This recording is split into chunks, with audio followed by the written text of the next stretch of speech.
আসসালামু আলাইকুম।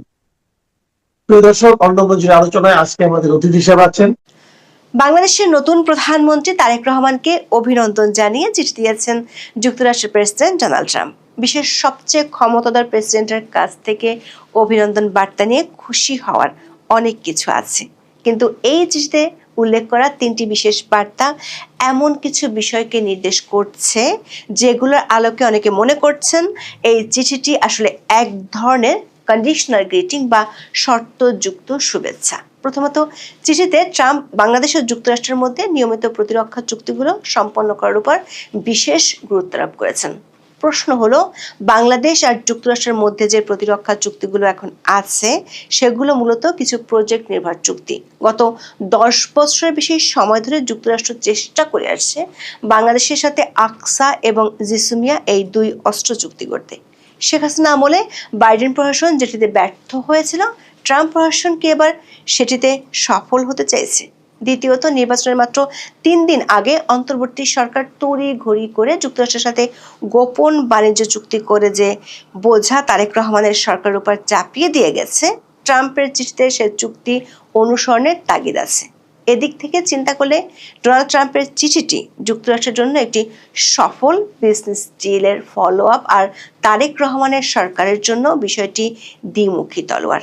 তৃতীয়ত, ইন্দো প্যাসিফিক অঞ্চলে ট্রাম্পের চিঠিতে যে মিত্র দেশগুলোর কথা বলা হয়েছে তার কেন্দ্রবিন্দুতে রয়েছে ভারত। এখানে চীনের প্রভাব রুখতে ওয়াশিংটনের যে সুদূর প্রসারী কৌশল, সে কৌশল থেকে বাংলাদেশের নতুন সরকার কিভাবে বেরিয়ে আসবে, বিস্তারিত জানতে চলুন যাওয়া যাক বিশ্লেষণে।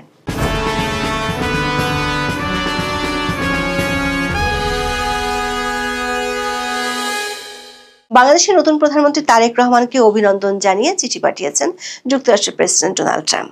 চিঠিতে যুক্তরাষ্ট্রের সঙ্গে হওয়া বাণিজ্য চুক্তি বাস্তবায়ন এবং প্রতিরক্ষা চুক্তি করার আহ্বান জানিয়েছেন তিনি।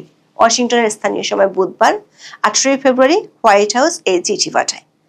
বাংলাদেশের পররাষ্ট্র মন্ত্রণালয় বৃহস্পতিবার ট্রাম্পের ওই চিঠি তাদের এক্স হ্যান্ডেলে প্রকাশ করেছে।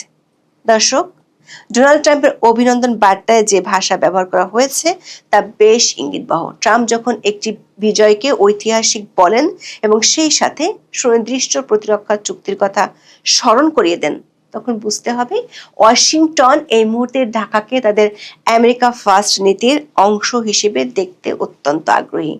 এই চিঠিটি এমন এক সময় এসেছে যখন বাংলাদেশ একটি দীর্ঘকালীন রাজনৈতিক অস্থিতিশীলতা কাটিয়ে নতুন করে পথ চলা শুরু করেছে। ট্রাম্পের এই বার্তায় মূলত 3টি প্রধান দিক ফুটে উঠেছে। প্রথমত, নতুন সরকারকে সমর্থন জানানো। দ্বিতীয়ত, বকেয়া প্রতিরক্ষা চুক্তিগুলোর স্বাক্ষরের মাধ্যমে সামরিক সম্পর্কের গুণগত পরিবর্তন আনা। এবং তৃতীয়ত, বিগত অন্তর্বর্তীকালীন সরকারের করা বাণিজ্য চুক্তিটি বাস্তবায়নে বর্তমান সরকারকে বাধ্য রাখা। অনেকে মনে করছেন এই চিঠিটি এক ধরনের কন্ডিশনাল গ্রিটিং বা শর্তযুক্ত শুভেচ্ছা, অর্থাৎ যুক্তরাষ্ট্র তার অত্যাধুনিক প্রযুক্তি এবং সামরিক সরঞ্জাম সরবরাহের যে প্রতিশ্রুতি দিচ্ছে তার বিনিময়ে বাংলাদেশের পররাষ্ট্রনীতিতে একটি আমূল পরিবর্তন প্রত্যাশা করছে। এটি স্পষ্ট ট্রাম্পের দ্বিতীয় মেয়াদের প্রশাসন অনেক বেশি লেনদেনমূলক আচরণ করছে, যেখানে প্রতিটি কূটনৈতিক বার্তার পেছনে একটি সুনির্দিষ্ট বাণিজ্যিক এবং প্রতিরক্ষা বিষয়ক কৌশলগত লক্ষ্য থাকে। ট্রাম্প তার চিঠিতে প্রতিরক্ষার সহযোগিতার বিষয়ে প্রধানমন্ত্রী তারেক রহমানের উদ্দেশ্যে বলেছেন, তারেক রহমান প্রতিরক্ষা চুক্তিগুলো দ্রুত সম্পন্ন করতে কার্যকর পদক্ষেপ নেবেন, যা শেষ পর্যন্ত বাংলাদেশের সামরিক বাহিনীকে আমেরিকার তৈরি অত্যাধুনিক সামরিক সরঞ্জাম ব্যবহারের সুযোগ করে দেবে। প্রশ্ন হলো, বাংলাদেশের সাথে বর্তমানে যুক্তরাষ্ট্রের সাথে কি ধরনের অস্ত্র ও প্রতিরক্ষা চুক্তি আছে? বাংলাদেশের সাথে যুক্তরাষ্ট্রের প্রতিরক্ষা সম্পর্কের ইতিহাস পর্যালোচনা করলে দেখা যায় এটি দীর্ঘকাল ধরে মূলত প্রশিক্ষণ, মানবিক সহায়তা এবং দুর্যোগ মোকাবেলা কেন্দ্রিক ছিল। তবে ট্রাম্পের এই চিঠিটি এই সম্পর্ককে একটি নতুন স্তরে নিয়ে যাওয়ার ইঙ্গিত দিচ্ছে। বাংলাদেশের সাথে যুক্তরাষ্ট্রের বর্তমানে কোনো বৃহৎ আকারের অস্ত্র ক্রয় বা পূর্ণাঙ্গ সামরিক জোটের চুক্তি নেই, তবে উভয় দেশ বেশ কিছু প্রতিরক্ষার সংলাপ ও স্বল্প পরিসরের সহযোগিতার মাধ্যমে যুক্ত। 2014 সাল থেকে যুক্তরাষ্ট্র বাংলাদেশকে প্রায় $78.45 মিলিয়ন ফরেন মিলিটারি ফাইন্যান্সিং বা FMF এবং $14.5 million international military education and training বা IMET সহায়তা প্রদান করেছে।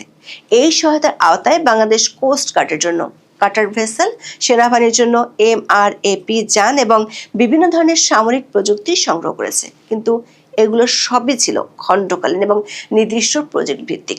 ট্রাম্প এখন যে নিয়মিত প্রতিরক্ষা চুক্তির কথা বলছেন তা এই খণ্ডকালীন সহযোগিতার কাঠামোকে একটি দীর্ঘস্থায়ী ও আইনগত ভিত্তি দিতে চায়।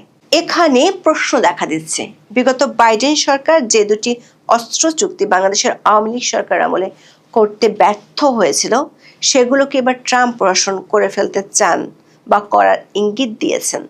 বিগত আওয়ামী লীগ সরকার আমলে আকসা এবং জিসিমিয়া চুক্তি দুটি বারবার আলোচনায় আসলেও তৎকালীন সরকার সেগুলো স্বাক্ষরে অনীহা দেখিয়েছিল। আকসা বা acquisition and cross servicing agreement এবং জিসোমিয়া বা general security of military information agreement মূলত লজিস্টিক্স সাপোর্ট এবং তথ্য আদান প্রদান সংক্রান্ত দুটি চুক্তি, যা মার্কিন সামরিক হার্ডওয়্যার হস্তান্তরের পূর্ব শর্ত হিসেবে কাজ করে। আকসা চুক্তির মাধ্যমে দুই দেশের সামরিক বাহিনী একে অপরের লজিস্টিক সুবিধা যেমন জ্বালানি, খাবার, মেরামত সরঞ্জাম এবং বন্দর সুবিধা ব্যবহার করতে পারে। এটি মূলত মার্কিন নৌবাহিনীকে বঙ্গোপসাগরে আরও সহজে বিচরণ করার সুযোগ করে দেবে। দক্ষিণ এশিয়ার দেশগুলোর মধ্যে 2002 সালে শ্রীলঙ্কার সঙ্গে চুক্তিটি সই করেছে যুক্তরাষ্ট্র। অন্যদিকে জিসুমিয়া হলো একটি অত্যন্ত সংবেদনশীল চুক্তি যা গোপন সামরিক তথ্য এবং গোয়েন্দা তথ্যের সুরক্ষা নিশ্চিত করে। যুক্তরাষ্ট্র সাধারণত F-16 ফাইটার জেট বা অ্যাপাচি হেলিকপ্টারের মতো উচ্চমানের প্রযুক্তি বিক্রি করার আগে জিসুমিয়া স্বাক্ষর বাধ্যতামূলক করে থাকে। ভারতের সঙ্গে যুক্তরাষ্ট্র যে 4টি সামরিক চুক্তি সই করেছে তার মধ্যে এটি অন্যতম। 2002 সালে ভারতের সঙ্গে চুক্তিটি সই করেছে যুক্তরাষ্ট্র। 2013 সালে সাবেক প্রধানমন্ত্রী শেখ হাসিনা দ্বিপক্ষীয় সফরে রাশিয়া গিয়েছিলেন। তখন $100 কোটি সামরিক সরঞ্জাম কেনার চুক্তি হয়েছিল দুই দেশের মধ্যে। তারপর থেকে যুক্তরাষ্ট্র আকসা ও জিসুমিয়া এই চুক্তি দুটি করার জন্য বাংলাদেশের সাথে আলোচনা শুরু করেছিল। 2019 সালে যুক্তরাষ্ট্রের পক্ষ থেকে চুক্তি দুটির খসড়া দেওয়া হয়েছিল বাংলাদেশকে। এরপর 2022 সালের মার্চে ঢাকায় বাংলাদেশ ও যুক্তরাষ্ট্রের মধ্যে 8ম অংশীদারি সংলাপে যুক্তরাষ্ট্রের পক্ষ থেকে এই দুটি অস্ত্র চুক্তির নথি হস্তান্তর করা হয়েছিল। কিন্তু 2023 সালের 10ই আগস্ট তৎকালীন পররাষ্ট্রমন্ত্রী আব্দুল মোমেন সাংবাদিকদের বলেছিলেন, জাতীয় নির্বাচনের আগে যুক্তরাষ্ট্রের সঙ্গে জিসুমিয়া ও আকসা চুক্তি সই হবে না। তখন ভেস্তে গিয়েছিল মার্কিন বাইডেন প্রশাসনের উদ্যোগ। এরপর অধ্যাপক ইউনূসের আমলে যুক্তরাষ্ট্র সহ অনেকের সাথে অনেক গোপন চুক্তি হলেও এই চুক্তি দুটির কথা শোনা যায়নি। প্রশ্ন হলো, যুক্তরাষ্ট্র কেন এখন এই চুক্তিগুলো করতে মরিয়া? এর কারণ মূলত ভূ রাজনৈতিক। 2025 সালে মার্কিন জাতীয় নিরাপত্তা কৌশলে স্পষ্ট করা হয়েছে, ইন্দো প্যাসিফিক অঞ্চলে চীনের প্রভাব সংকুচিত করা ওয়াশিংটনের শীর্ষ অগ্রাধিকার। বাংলাদেশ যেহেতু ভারত মহাসাগরীয় অঞ্চলের এক কৌশলগত কেন্দ্রে অবস্থিত, তাই বাংলাদেশকে একটি সক্ষম সামরিক শক্তিতে রূপান্তর করে তাকে মার্কিন কমান্ড স্ট্রাকচার লজিস্টিক্সের সাথে যুক্ত করা ওয়াশিংটনের জন্য অত্যন্ত জরুরি। ট্রাম্পের চিঠিতে অত্যাধুনিক বিশ্বের সেরা সামরিক সরঞ্জাম ব্যবহারের যে সুযোগের কথা বলা হয়েছে তা আসলে এই দুটি চুক্তি স্বাক্ষরের বিনিময়ে একটি টোপ হিসেবে ব্যবহার করা হতে পারে। দর্শক, ট্রাম্প তার চিঠিতে লিখেছেন, পারস্পরিক বাণিজ্য চুক্তি বাস্তবায়নের মাধ্যমে বাণিজ্যিক সম্পর্কের দারুণ গতি ধরে রাখতে তারেক রহমান ডোনাল্ড ট্রাম্পকে সাহায্য করবেন। নির্বাচনের ঠিক 3 দিন আগে 9 ফেব্রুয়ারি ডক্টর মোহাম্মদ ইউনূসের নেতৃত্বাধীন অন্তর্বর্তীকালীন সরকার যুক্তরাষ্ট্রের সাথে একটি দীর্ঘমেয়াদী বাণিজ্য চুক্তি বা agreement on reciprocal trade art স্বাক্ষর করে। চুক্তির গোপনীয়তা এবং তড়িঘড়ি করে স্বাক্ষরের বিষয়টি এরই মধ্যে আলোচনার জন্ম দিয়েছে।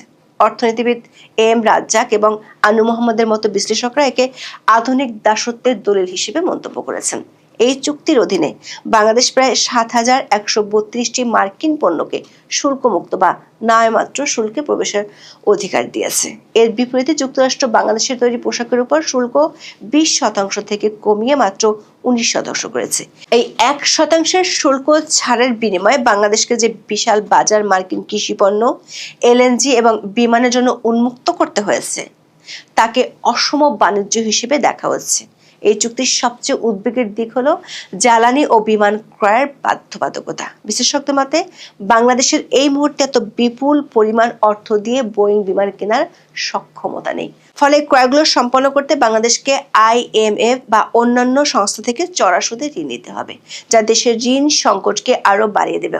অন্যদিকে LNG গ্রুপের ক্ষেত্রে অ্যাক্সিলারেট এনার্জির সাথে যে চুক্তি হয়েছে তার দাম বাজার মূল্যের চেয়ে অনেক বেশি বলে অভিযোগ উঠেছে। বিশেষজ্ঞরা মনে করেন বাণিজ্য চুক্তির বাস্তবায়ন হলো একটি দ্বিমুখী তলোয়ার। চুক্তির সমর্থকরা বলেছেন 19% শুল্ক হারের ফলে বাংলাদেশ ভারতের 18% সাথে প্রতিযোগিতা করতে পারবে, কিন্তু সমালোচকরা বলছেন মার্কিন তুলা আমদানির যে শর্ত দেওয়া হয়েছে তা পোশাক খাতের উৎপাদন খরচ এতটাই বাড়িয়ে দেবে যে এই 1% শুল্ক ছাড় কোনো কাজে আসবে না। এছাড়া ডিজিটাল বাণিজ্য সংক্রান্ত যে বিধিনিষেধ চুক্তিতে আরোপ করা হয়েছে তার ফলে বাংলাদেশ ভবিষ্যতে চীনের কোনো ডিজিটাল প্রযুক্তি বা ডাটাবেস ব্যবস্থা গ্রহণে বাধার সম্মুখীন হতে পারে। এটি বাংলাদেশের নিজস্ব সাইবার নিরাপত্তা এবং প্রযুক্তিগত স্বায়ত্তশাসনের উপর একটি বড় আঘাত হতে পারে। সুতরাং চুক্তিটি মেনে চলা বাংলাদেশের জন্য লাভজনক হওয়ার চেয়ে বেশি এটি বেঁচে থাকার বাধ্যবাধকতা হয়ে দাঁড়িয়েছে। আবার যুক্তরাষ্ট্র তার 2025 সালের ন্যাশনাল সিকিউরিটি স্ট্র্যাটেজিতে স্পষ্টভাবে বাংলাদেশকে চীনের ট্রেড ডেফিসিট ডিসপ্যারিটি থেকে সরিয়ে আনার কথা বলেছে। ওয়াশিংটন আসলে বাংলাদেশকে চীনের সরবরাহ ব্যবস্থা বা সাপ্লাই চেইন থেকে বিচ্ছিন্ন করে নিজেদের বলয়ে নিয়ে আসতে চাইছে। একে বলা হচ্ছে স্ট্রাকচারাল এক্সক্লুশন। বাণিজ্য চুক্তির একটি অন্যতম শর্ত হলো বাংলাদেশ যদি যুক্তরাষ্ট্রের শুল্কমুক্ত পোশাক রপ্তানি করতে চায় তবে সেই পোশাকে ব্যবহৃত কাঁচামাল সুতা ও তুলা অবশ্যই যুক্তরাষ্ট্র থেকে আমদানি করতে হবে। বর্তমানে বাংলাদেশের পোশাক শিল্পের 80% কাঁচামাল চীন থেকে আসে। এই কাঁচামাল যদি এখন যুক্তরাষ্ট্র থেকে বেশি দামে কিনতে হয় তবে বাংলাদেশের পোশাকের উৎপাদন খরচ বেড়ে যাবে এবং আন্তর্জাতিক বাজারে এর প্রতিযোগিতা করার ক্ষমতা কমে যাবে। সুতরাং চীনের প্রভাব কমাতে গিয়ে যুক্তরাষ্ট্র আসলে বাংলাদেশকে একটি নীতিগত দোটানার মধ্যে ফেলে দিয়েছে। একদিকে বাংলাদেশ চীনের কাছ থেকে সাশ্রয়ী মূল্যে সামরিক সরঞ্জাম ও অবকাঠামো ঋণ পাচ্ছে, যেমন মংলা বন্দর আধুনিকায়ন বা ড্রোন তৈরির কারখানা। অন্যদিকে যুক্তরাষ্ট্র থেকে নিরাপত্তা গ্যারান্টি ও উচ্চ প্রযুক্তির প্রস্তাব আসছে। ট্রাম্পের অভিনন্দন বার্তাটি মূলত বাংলাদেশকে এই দুই শক্তির একটিকে বেছে নেওয়ার জন্য পরোক্ষ তাগাদা দিচ্ছে। দর্শক, ইন্দো প্যাসিফিক অঞ্চলে ট্রাম্পের চিঠিতে যে মিত্র দেশগুলোর কথা বলা হয়েছে তার কেন্দ্রবিন্দুতে রয়েছে ভারত। মার্কিন পররাষ্ট্র দপ্তর এবং হোয়াইট হাউসের নথিপত্র অনুযায়ী ভারতকে এই অঞ্চলে যুক্তরাষ্ট্রের মেজর ডিফেন্স পার্টনার হিসেবে গণ্য করা হয়। ট্রাম্পের অভিনন্দন বার্তায় আঞ্চলিক মিত্রদের সাথে সহযোগিতার কথা বলার মাধ্যমে মূলত একটি বার্তা দেওয়া হয়েছে বাংলাদেশের নতুন সরকারকে অবশ্যই নয়াদিল্লির নিরাপত্তা উদ্বেগগুলোকে গুরুত্ব দিতে হবে এবং ভারতের সাথে একটি স্থিতিশীল সম্পর্ক বজায় রাখতে হবে। তবে এখানে একটি পরিবর্তন লক্ষ্য করা যাচ্ছে। 2024 সালের আগস্টের পর ভারত ও বাংলাদেশের সম্পর্কে যে টানাপোড়েন তৈরি হয়েছে তার সুযোগে যুক্তরাষ্ট্র এখন সরাসরি ঢাকার সাথে ডিল করতে চাইছে। ভারত ও যুক্তরাষ্ট্র উভয়ই বাংলাদেশের চীনের ক্রমবর্ধমান প্রভাব নিয়ে শঙ্কিত। ট্রাম্পের বার্তাটি এমন এক সময় এসেছে যখন ভারতও তারেক রহমানকে অভিনন্দন জানিয়েছে এবং প্রধানমন্ত্রী নরেন্দ্র মোদী তাকে নয়াদিল্লি সফরের আমন্ত্রণ পাঠিয়েছেন।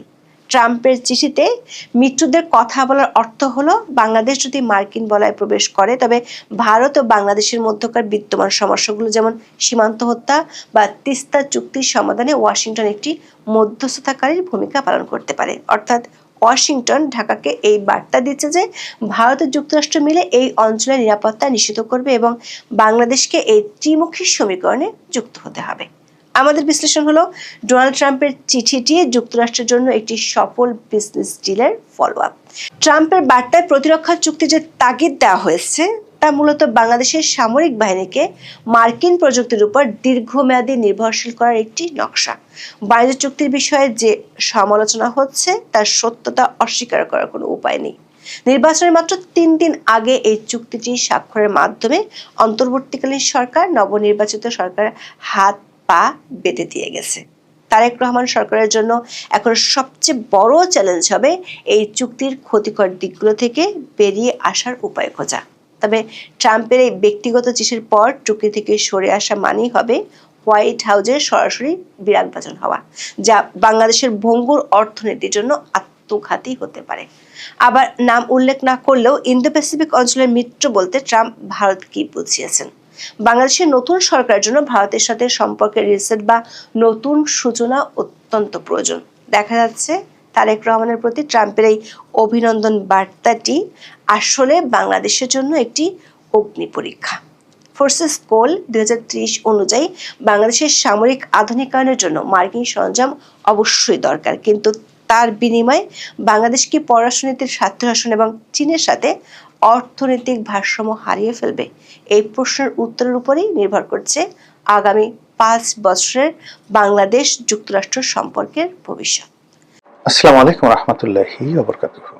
সম্মানিত দর্শক, ডক্টর মোহাম্মদ ইউনূসের বিদায় কেমন হলো? সাধারণত বিদায় বেলায় সানাই বাজে, নহবত বাজে, সানাইয়ের করুণ সুর বাজে। বিদায় অনুষ্ঠানটি উদযাপন করা হয়, চমৎকারভাবে উদযাপন করা হয়। এমনকি আমাদের বাংলাদেশে সবচেয়ে বিতর্কিত IG, inspector general of police জনাব বেনজির, তিনি যে বিদায় নিলেন, পুলিশের ইতিহাসে সবচেয়ে জাঁকজমকপূর্ণ বিদায় তাকে জানানো হয়েছিল। হোয়াট ডাজ ইট মিন? আমরা তাকে যতই খারাপ বলি না কেন, পুলিশের মধ্যে তাকে নিয়ে এক ধরনের আধিক্যতা ছিল, তার প্রতি এক ধরনের আকর্ষণ ছিল। সেই আকর্ষণ থেকেই পুলিশ তাকে বিদায় দিয়েছে। যে সময় তিনি বিদায় লাভ করলেন তখন শেখ হাসিনার সঙ্গে তার সম্পর্ক ভালো ছিল না। পুলিশের লোক এটা খুব ভালো করে জানতেন। তিনি যে স্বরাষ্ট্রমন্ত্রী হবেন না, শেখ হাসিনার কাছাকাছি যাবেন না, এটাও পুলিশের লোক জানত। আবার তার বিরুদ্ধে পক্ষ পুলিশে প্রবল ছিল, কিন্তু তা সত্ত্বেও তাকে রাজকীয় সংবর্ধনা জানানো হয়েছিল। এর কারণটা হলো পুলিশের মৌলিক কতগুলো জায়গাতে তিনি নাড়া দিয়েছিলেন। তিনি ঘুষ দুর্নীতির সঙ্গে, নারী ঘটিত ঘটনার সঙ্গে জড়িত, কিন্তু তার সঙ্গে সঙ্গে পুলিশের যে নিয়োগ পদ্ধতি, সে নিয়োগ পদ্ধতিতে যে দুর্নীতি হতো, সাব ইন্সপেক্টর নিয়োগ এবং কনস্টেবল নিয়োগ, এই পুরো জিনিসটিকে তিনি সংস্কার করেছিলেন। ফলে ওই থেকে এখন পর্যন্ত পুলিশের নিয়োগটিতে এখন আর আগের মতো সেই দুর্নীতি, অনিয়ম, দুর্নাম, বদনাম নেই। এই কারণে ডক্টর বেনজির পুলিশের ইতিহাসে অমর হয়ে থাকবেন। দ্বিতীয়ত হলো যে পুলিশের আইজি কেমন হওয়া উচিত? He must have a command. তার চেহারা কেমন হওয়া উচিত? তার হাঁটাচলা কেমন হওয়া উচিত? তার জৌলুস কেমন হওয়া উচিত? এটার একটা মাত্রা তিনি তৈরি করে গেছেন, এটা লেভেল তিনি তৈরি করে গেছেন। অনিয়ম ছিল, ভুল ছিল, ভ্রান্তি ছিল, কিন্তু তিনি উদাহরণ তৈরি করে গেছেন। আইজি হবেন তো বেনজিরের মতো হওয়া উচিত, মানে ওর যে পজিটিভ দিকগুলো ছিল। এখানে ও শব্দটি বললাম যে তার সাথে আমার খুব বন্ধুত্বপূর্ণ সম্পর্ক ছিল, এই জন্য আর কি মুখ ফসকে ও বের হয়ে গেল, নর্মালি উনি বলা উচিত ছিল। যাই হোক, তো সেক্ষেত্রে ডক্টর মোহাম্মদ ইউনূস আমাদের বাংলাদেশে যে সময়টিতে এসছেন, দেশের ক্রান্তিকাল, বলা হয়ে থাকে যে ডক্টর মোহাম্মদ ইউনূসের মতো যদি বিখ্যাত ব্যক্তি ওই সময় ক্ষমতায় না আসতেন, দেশে গৃহযুদ্ধ হয়ে যেত। আই ডু বিলিভ সো, আমি এটা বিশ্বাস করি, আমি সমর্থন করি। এবং ওই সময়টাতে ডক্টর মোহাম্মদ ইউনূস যদি রাজি না হতেন, তাহলে অন্য কেউ হয়তো সাহস পেতেন না, অতটা সার্বজনীনভাবে গৃহীত হতেন না, দেশ বিদেশে তাকে নিয়ে মানে এতটা আগ্রহ দেখা দিত না। ডক্টর মোহাম্মদ ইউনূস যে সময়তে অংশগ্রহণ করলেন, বিশ্ব ব্যাংক, IMF, আমেরিকা, ইউরোপীয় ইউনিয়ন, মালয়েশিয়া থেকে শুরু করে পৃথিবীর সমস্ত রাষ্ট্রগুলো, মানে তার জন্য প্রথম 60 days, 60 দিন তার জন্য ছিল স্বর্ণ সময়। তিনি যেখানে হাত দিতেন সেখানে স্বর্ণ ফলত। তিনি যা বলতেন মানুষ তা শুনত। এবং তার অবস্থানটা ছিল বাংলাদেশে, স্বাধীন বাংলাদেশে। বঙ্গবন্ধু শেখ মুজিবুর রহমান 1972 সালের জানুয়ারি মাসের 10 তারিখে দেশে আসার পর প্রথম 60 days তার জন্য যেমন ছিল, ডক্টর মোহাম্মদ ইউনূসের প্রথম 60 daysও তেমন ছিল। বঙ্গবন্ধু জাতির পিতা হয়েছিলেন, আর ডক্টর মোহাম্মদ ইউনূস যদি বুদ্ধি করতেন, তিনি জাতির পিতা না হলেও জনগণের পিতা হতে পারতেন। জনগণ তাকে বাপু হিসেবে ডাকত, যেটা মহাত্মা গান্ধীকে ডাকে ভারতীয়দের বাপু, বাংলাদেশিদের বাপু। ওটা হলো বাংলাদেশ নামক রাষ্ট্রের দ্য ফাউন্ডার বঙ্গবন্ধু শেখ মুজিবুর রহমান, জাতির পিতা। আর উনি হয়ে যেতেন ভারতীয়দের বাপুর মতো করে বাংলাদেশিদের বাপু, বাংলাদেশিদের বাজান, যদি উনি সফল হতেন। এর কারণ হলো এত ভালোবাসা, এত শ্রদ্ধা, এত রাগ, এত অনুরাগ বাংলাদেশের ডক্টর মোহাম্মদ ইউনূসের মতো কেউ পায়নি। বঙ্গবন্ধু যখন ক্ষমতায় এলেন তখন তার বিরুদ্ধ পক্ষ তাকে অনেক কথা বলতো, লেখা নাই, পড়া নাই, তারপরে বিভিন্ন আজে বাজে কথা বলতো। কিন্তু ডক্টর মোহাম্মদ ইউনূস, সবাই, আমরা অল্প কয়েকজন লোক তাকে ইউনূস ভাই, মানে ওনার সম্মানটা এমন পর্যায়ে আমি 1 to 1 তাকে ইউনূস ভাই বলি। কিন্তু যখন লোকজনের সামনে দেখা হতো আমি তাকে স্যার ডাকতাম, স্যার আসসালামু আলাইকুম, কেমন আছেন। এই সম্মানটা তিনি অর্জন করেছিলেন। আর এই সম্মানের সঙ্গে সঙ্গে সারা বাংলাদেশের কেবলমাত্র আওয়ামী লীগের কিছু অংশ মানুষ তাকে সুদখোর বলতো, সুদি ইউনূস বলতো।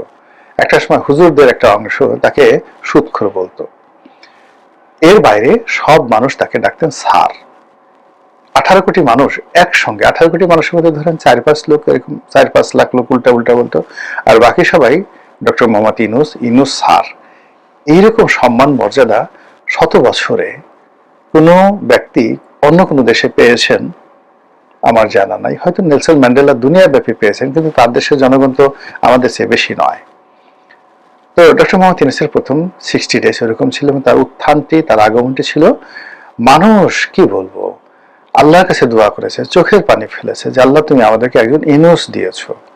আমি নিজে কি বলবো, পাগলের মতো হয়ে গেছে। আমি ওনার কাছে, মানে ওনার সাথে আমার এত ভালো সম্পর্ক ছিল, আমি ওনাকে কোনো একটা টেলিফোন করিনি, ওনার অফিসের ধারের কাছে যাইনি, ওনার বাসার দিকে তাকাইনি, কিন্তু আমি প্রথম 60 ডেজ তার জন্য দোয়া করেছি এবং সবাইকে বলেছে যে না, উনি আসছেন আমাদের দেশ যাতে রক্ষা হয়েছে। কিন্তু কি এমন কর্ম করলেন, কি এমন কর্ম করলেন, কি এমন চিন্তা করলেন যার কারণে তার এই বরকতগুলো উঠে গেল। আমরা মোরালে সবাই পাপী, পাপ করি না, অন্যায় করি না, জুলুম করি না, আমাদের মধ্যে এমন লোক নেই বললে চলে। তো পাপের ফল হয়। এই সমাজে যদি আল্লাহ ক্ষণে ক্ষণে পাপের, যাকে বলেন, শাস্তি দিত, তাহলে জীবনে কেউ মন্ত্রী হতে পারতো না, এমপি হতে পারতো না, প্রধানমন্ত্রী হতে পারতো না, কেউ মানে মসজিদের ইমাম হতে পারতো না। আল্লাহর গজব নাজিল হইতো, ঠাড়া পড়ে যেত সবার উপরে। তো সেই অর্থে আল্লাহ বেশিরভাগ ক্ষেত্রে মানুষের পাপ তাপ, যাকে বলা হয়, গোপন রাখেন, পরে শাস্তি দেন এবং তওবার একটা, মানে একেবারে মৃত্যু পূর্বক্ষণ পর্যন্ত তওবার জন্য রাস্তা উন্মুক্ত রাখেন, দরজা খোলা রাখেন। তারপর তিনি যদি মরে যান, মরে যাওয়ার পরে আল্লাহই দয়া করে তার আওতাত তৈরি করে দেন, বংশধর তৈরি করে দেন, সুবর্ণোধ্যায় তৈরি করে দেন। তারা তার দোয়া করে, আর এতে তার সগীরা গুনাহ সমূহ মাফ হয়ে যায় কর্মের কারণে। কিন্তু মানুষ যখন দুষ্ট চিন্তা করে, বদমাইশি চিন্তা করে, এটা মানে মানুষের রিজিক নষ্ট করে ফেলে, সম্মান নষ্ট করে ফেলে। ধরুন আপনি যদি কষ্ট করে একটা ডাকাতি করেন, ব্যাংক লুট করেন, এটা হয়তো আপনি, যাকে বলা হয়, একবার করলেন, খুব ঝুঁকি হলো, ধরা পড়লে প্রচন্ড মার খেলেন, জীবনে একবার বা দুবার। আপনি যদি ধর্ষণ করেন, একবার বা দুবার। একজন হয়তো 100 বার করেছে জীবনে, এরকম ধরেন 100 বার সারা জীবনে সে করেছে। ডাকাতি করেন, রাহাজানি করেন, মানে যে কোনো অন্যায় কর্ম তার একটা লিমিট আছে। জেনা করেন, ব্যভিচার করেন, আপনার শারীরিক একটা শক্তি আছে, কিন্তু আপনি মন দিয়ে যদি, চোখ দিয়ে, ইন্দ্রিয় দিয়ে যদি আপনি ধর্ষণ করেন, আপনি ডেইলি 1000 ধর্ষণ করতে পারবেন। সারা দুনিয়ার কবর থেকে মহিলাদেরকে, কবর থেকে ক্লিওপেট্রাকে তুলে এনে সামনে বানিয়ে আপনি ধর্ষণ করে ফেলতে পারবেন। ম্যারিলিন মনরো থেকে শুরু করে মধুবালা থেকে শুরু করে মীনা কুমারী, আমাদের বাংলাদেশে যারা বিখ্যাত সুন্দরী ছিলেন, আপনি সবাইকে ধর্ষণ করতে পারবেন মনে মনে। এই জন্য যারা মন্দ চিন্তা করে, এই মন্দ চিন্তা করে, তাদেরকে নিকৃষ্ট প্রাণী বলা হয়। যেমন কুকুর মন্দ চিন্তা করে, স্বদেশ জাতি বিদ্বেষী মন্দ চিন্তা করা প্রাণী, এই জন্য কুকুর ঘৃণিত। শুয়ার কম ঘৃণিত, কুকুরের চেয়ে কম ঘৃণিত। শুয়ার মন্দ খাবার করে আর অশ্লীল কর্ম করে প্রকাশ্যে। তো মানুষের মধ্যে যারা কুকুর প্রকৃতির, মানে মন্দ চিন্তা করে, তাদের রিজিক উঠে যায়, তাদের সম্মান আল্লাহ তুলে নেয়, মর্যাদা তুলে নেয়, তারা যেখানে যায় সেখানে অপদস্থ হয়।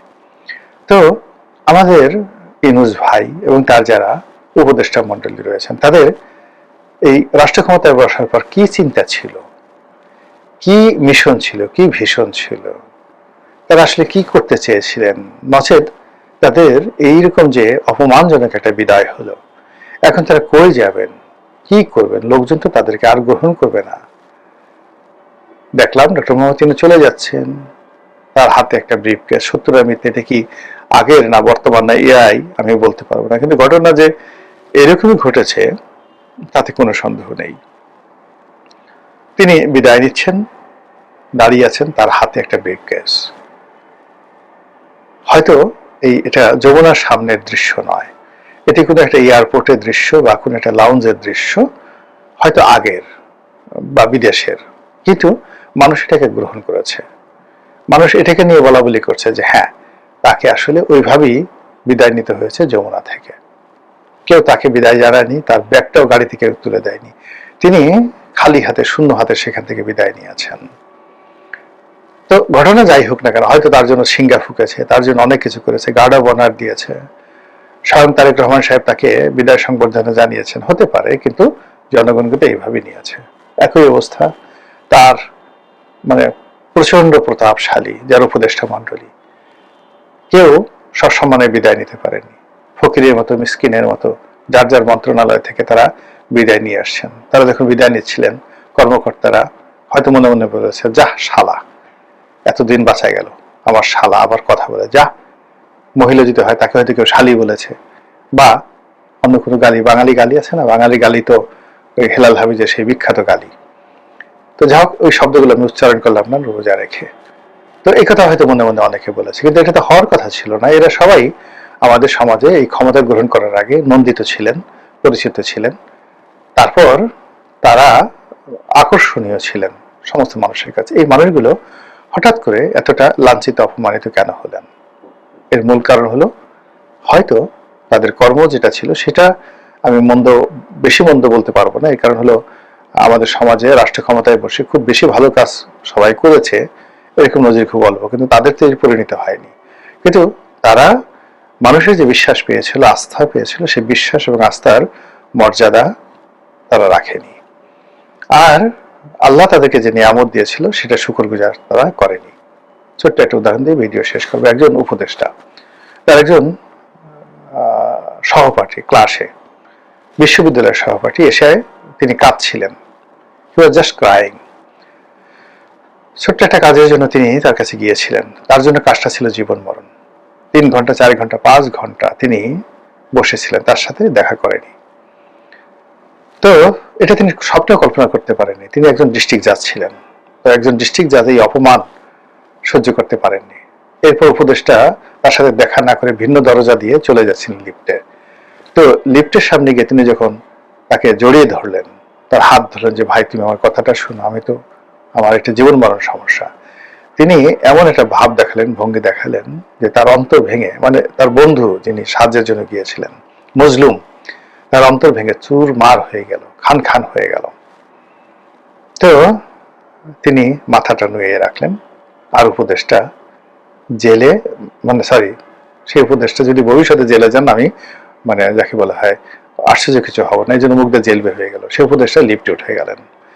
এখন সেই উপদেষ্টা তার এই কর্মকাণ্ডের জন্য আগামীতে যদি মুরগিপট্টিতে, রাস্তাঘাটে, রিক্সায় উঠতে গিয়ে বিভিন্ন জায়গাতে জুতো পিটা খান, চর থাপ্পড় খান, এটাকে আপনি কি বলবেন?